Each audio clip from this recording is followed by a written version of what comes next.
Welcome to this week's market drama. We'll begin with the S&P 500, which was down 0.5%. It actually, the markets broke the 5-week winning streak with the S&P down 0.5%, Nasdaq down even more, down 1.1% for the week. What drove the underperformance for technology stocks was Salesforce reported their earnings. Their earnings were okay. What really drove their stock market down significantly, and therefore all of cloud software providers, was their guidance towards future earnings. So that hurt the overall markets, but specifically Nasdaq, which is tech heavy.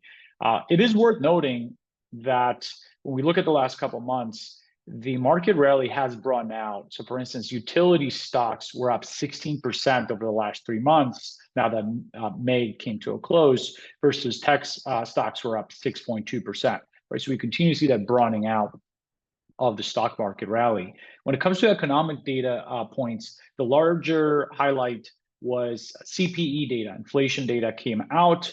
PCE numbers came out. They were pretty much in line as expected, both the core number as well as the headline number. So maybe the best way of putting it is that nothing that came out of this will change the mind of the Federal Reserve.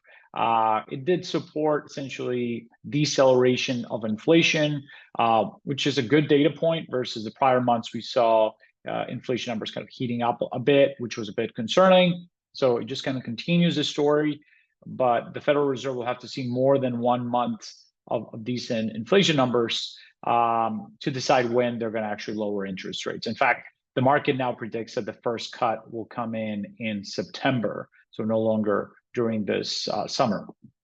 What's in store for next week? We have non-farm payrolls and we have manufacturing PMI. Expectations for payrolls are 185,000 in May.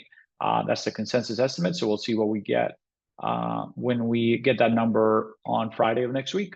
That's it for this week. Stay tuned for next week.